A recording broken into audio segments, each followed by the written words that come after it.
커밍아웃. 자, 커밍아웃 이 용어, 이 성소수자가 자신의 성적 지향이나 성 정체성을 스스로 드러내는 것을 말하죠.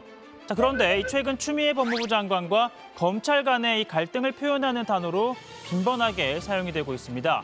자, 그러다 보니 성소수자 단체는요, 이 본래의 뜻과 어긋날 뿐더러 이 성소수자 인권운동이 걸어온 역사성을 훼손하는 일이다라고 비판을 하면서 이 무분별한 용어 사용에 주의해달라라고 당부하기도 했습니다.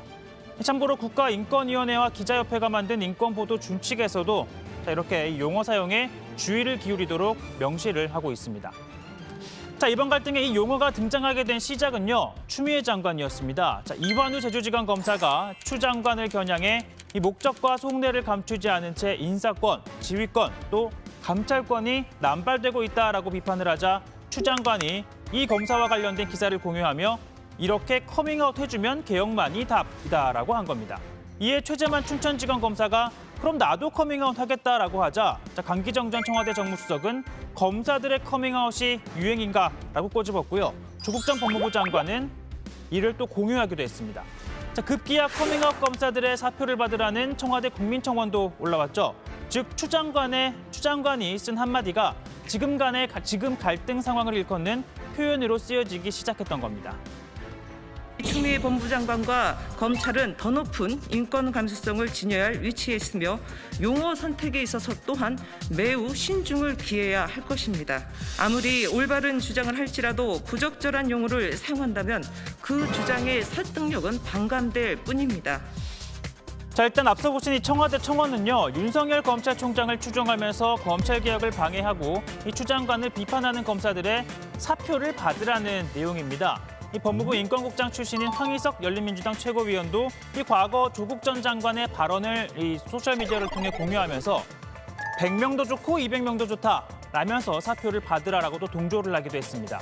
자, 청원은 이틀 만에 답변 기준인 20만 명의 동의를 얻었고요. 조금 전에 확인을 해보니까 34만 명을 또 넘어섰더라고요. 자, 청와대는 요건을 충족한 청원은 담당 비서관이나 이 부처 장차관 등을 통해 공식적으로 답변을 내놓고 있죠. 그러니까 추미애 장관이 직접 답변을 할 수도 있다는 겁니다. 자, 추 장관은 자신이 커밍아웃을 했다라고 표현한 검사의 추가 의혹이 담긴 글을 재차 또 이렇게 공유를 하면서 이 정도인지는 몰랐다.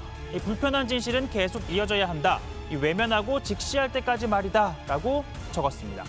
자, 조국 전 장관도 검찰의 반발을 비판하고 추 장관을 옹호했는데요. 이 검사들이 이 자신이나 추미애 장관처럼 검사 출신이 아닌 이 장관에 대해서 선택적으로 반발한다라고 주장한 겁니다.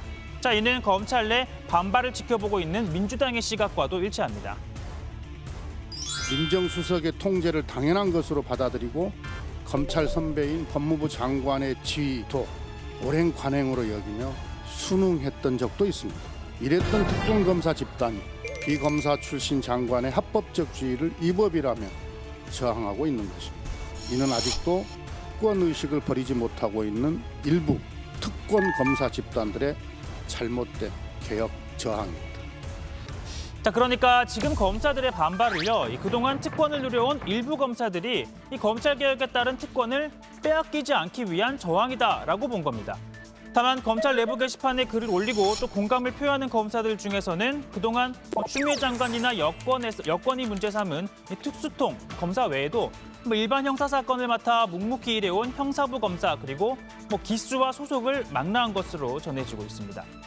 자, 이 같은 상황은 시대가 참 많이 바뀌었다라는 생각도 듭니다. 이 과거 검찰이 이렇게 집단 행동에 나설 때와는 색다른 광경이죠. 당장 2012년 한상대 검찰총장의 퇴진을 요구할 때만 해도 검사들은 평검사 회의를 열고 직접 연판장을 이렇게 돌려 항의를 표출했었는데요. 지금은 보신 것처럼 온라인상에서 댓글을 통해 공감을 표하고 있는 겁니다.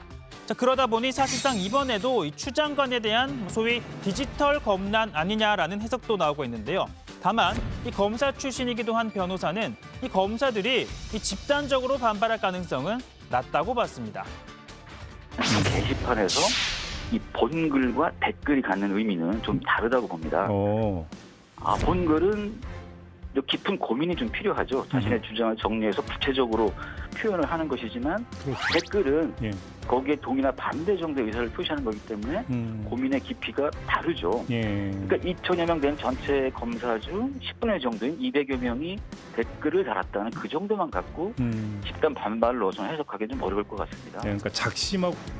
자, 그리고 뭐 이러한 상황도 좀 고려를 해야 할 것 같은데요. 이 공개적으로 항의를 한 검사는 검찰 개혁에 저항하는 것이니 사표를 받으라라고 한 이 청원이 뭐 국민들의 공감대를 얻고 있는 상황입니다. 특히나 이 과거 검찰이 혐의가 없다라고 처분한 전직 대통령 이명박 씨의 실형이 확정되고 또 전직 법무부 차관 김학의 씨에 대해서도 일단 항소심에서 유죄가 나오면서 검찰이 스스로 개혁이 필요한 이유를 보여주고 있는 상황이기도 합니다. 따라서 검찰이 막연히 반발할 명분은 없다는 비판으로부터 또 자유로울 수가 없어 보입니다. 두 판결은 이명박 BBK와 김학의 동영상에 면죄부를 줬던 대한민국 검찰에 대한 유죄 판결이기도 합니다. 민주화 이후 대한민국 검찰 역사에서 가장 수치스러운 사건으로 기록될 것입니다. 제19 감싸기도 현재 진행형입니다. 윤석열 총장의 가족에 대한 고소고발 사건, 한동훈 검사장의 검언유착 사건, 검사 관련 의혹들이 줄을 잇고 있습니다. 자, 지적한 대로 김학의 전 차관의 이 성접대 사건은 이미 뭐 시간이 너무 오래돼 이 처벌조차 하지 못했죠. 그러다 보니 이 지연된 정의는 정의가 아니다라는 말을 검찰은 또 한 번 더 명심을 해야 할 겁니다. 다만 또 한편으로는 뒤늦게나마 다스의 진짜 주인을 찾아낸 것도 지금의 검찰이긴 합니다. 이 전 대통령이 주식회사 다스의 실소유주라는 사실을 확인하였습니다. 다스의 회사 돈 약 349억 원을 횡령하고 법인세 약 31억 원을 포탈한 사실도 확인하였습니다. 약 68억 원을 삼성그룹으로부터 이건희 회장 특별 사면 등에 대한 대가로 뇌물로 제공받은 사실도